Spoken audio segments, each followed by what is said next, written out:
Morning, સ્વાગત છે તમારું બધાનું જમ્મુ અને કાશ્મીરના ટ્રીપના દિવસ 4 ના મિની વ્લોગની અંદર। તો વહેલી સવારે તૈયાર થઈ નાસ્તો કરી અને સોનમર્ગ જવા માટે છે અમારું ગ્રુપ બસમાં બેસી અને રવાના થઈ ગયું। રસ્તામાં પરીબેનને ઊંઘ આવી ગઈ તો થોડોક સમય એને પણ છે એ ઝપટી લઈ લીધી જેથી એને પણ શાંતિ મળી જાય અને અમે છે એ સુંદર નજારાનો આનંદ માણતા માણતા સોનમર્ગ જવા માટે નીકળી ગયા અને થોડાક સમય બાદ અમે સોનમર્ગ પહોંચી ગયા। તો આ પ્રકારનો નજારો છે સોનમર્ગના પાર્કિંગ સ્ટેશનનો, પાર્કિંગ એરિયાનો અને અહીંથી અમે ટેક્સી બાંધી અને સોનમર્ગ જવા માટે રવાના થઈ ગયા।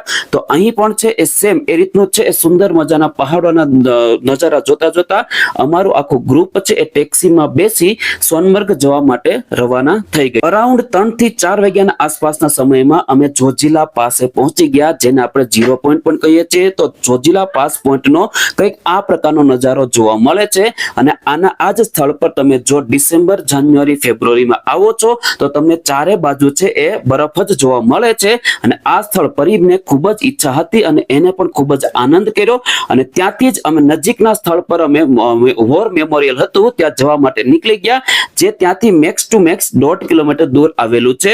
તો આ જે વોર મેમોરિયલ સ્થળ છે એ કંઈક આ પ્રકારનું જોવા મળે છે અને અહીં છે એક પ્રાચીન શિવ મંદિર પણ આવેલું છે જેના તમે દર્શન કરી શકો છો।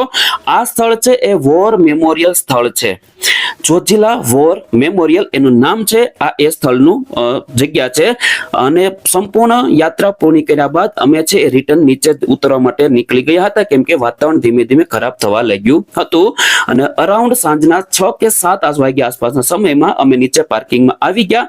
જમવાનું તૈયાર હતું અને અમે અમારું ગ્રુપ જે સાથે હતું બધા જમવા બેસી ગયા અને જમતી વખતે જ છે વાતાવરણ વધારે ખરાબ થવાની શરૂઆત થઈ, વરસાદ પડવા લાગ્યો અને સાથે કરા પણ થયા હતા જેને આપણે સ્નોફોલ પણ કહીએ છીએ। તો સ્નોફોલ થવાને કારણે છે અમારા ગ્રુપને એટલે કે બધાને છે ઝડપથી બસમાં બેસાડી અને હોટલ સુધી રવાના કરી દીધા।